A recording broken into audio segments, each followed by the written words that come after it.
Saludo a Arlén Ramírez Uresti. Ella es analista internacional con quien hemos platicado en este espacio respecto al cumplimiento o no de los distintos acuerdos en materia ambiental que México suscribe. Arlén, gracias por tu valioso tiempo. Hola, ¿qué tal, Pedro? Muchas gracias por la invitación. Un gusto saludarte y saludar a todo el auditorio. ¿Cuáles son las expectativas, Arlén, para México en específico en esta COP? Bueno, pues escuchábamos a Gustavo, la gran preocupación que hay en torno al tema del cambio climático ya no es una prerrogativa, ¿no? Para los países debe ser, yo diría, incluso un poco más de voluntad política. Esto ya requiere la acción y México llega con las manos vacías, ¿no? Incluso yo diría con retrocesos importantes en una política energética que ha favorecido a las energías fósiles, que no se ha movido en torno a las prioridades y a la urgencia que tiene la comunidad global, no solamente de abatir y de mitigar, sino de ya tomar acción y de escalar esto pues a políticas públicas que sean realmente no rentables, ¿no? Sino que vayan justamente en la vía, ¿no? de la construcción de una nueva generación de energía y por supuesto pues de eliminar los riesgos que esto tiene para la humanidad. Ya vimos que, al menos por lo que resta de este sexenio, eso no va a cambiar. El que venga un cambio de gobierno, así sea otra persona del mismo partido, ¿representa una oportunidad para hacer las cosas distintas? Definitivamente tiene que ser. El tema climático lo hemos visto en la agenda global como uno de los temas prioritarios. El problema, Pedro, es que de repente esto se politiza demasiado, cosa que no debería ocurrir. Y entonces se empieza a hablar de la ultraderecha y la ultraizquierda, ¿no? Las partes más radicales en cuestión filosófico-político en el mundo.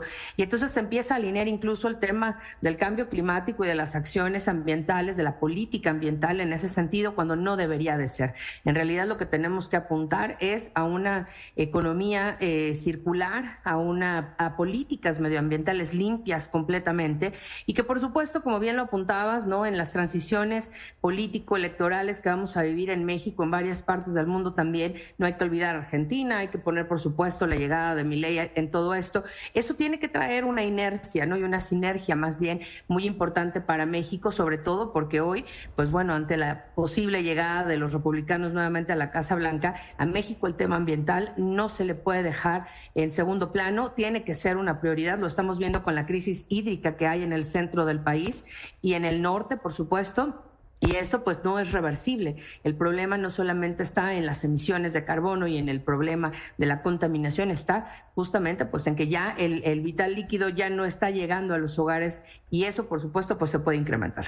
Claro, y decía yo hace unos momentos con Gustavo que pues antoja que sea la penúltima COP a la que Estados Unidos realmente le dé importancia, ¿no? Ante una eventual y pareciera inminente llegada de Donald Trump a la Casa Blanca de nuevo. Por supuesto, y que además sería, ¿sabes qué, Pedro? Catastrófico, porque en realidad los pocos avances que se lograron en estos últimos años, ¿no? Pues se quedarían no solamente pausados, quizás se echarían por la borda. Algo que es muy importante son las ausencias, por supuesto, de Estados Unidos, de los liderazgos de Estados Unidos y de China, países fundamentales para que en la comunidad internacional haya un enroque real, ¿no? Que vaya mucho más allá de las buenas voluntades y de la retórica de este tipo de cumbres. En realidad, después de la pandemia, este tema es fundamental para poder entender el reacomodo geopolítico, incluso porque esto ya lo hemos comentado, Pedro, en alguna ocasión, trae también migraciones importantísimas. Entonces, no solamente es cuidar la parte de las políticas medioambientales, es cuidar incluso los derechos humanos, la parte humanitaria de todos los desplazados migrantes que están moviéndose, ¿no? En flujos migratorios atípicos completamente por cuestiones climáticas. Pues muy bien, Arlén, gracias y te vamos a estar contactando, por supuesto, para que vayamos analizando lo que se acuerda en esta COP28. Como siempre, un gusto. Muchas gracias por la invitación. Muy buenas noches. Gracias. Buenas noches.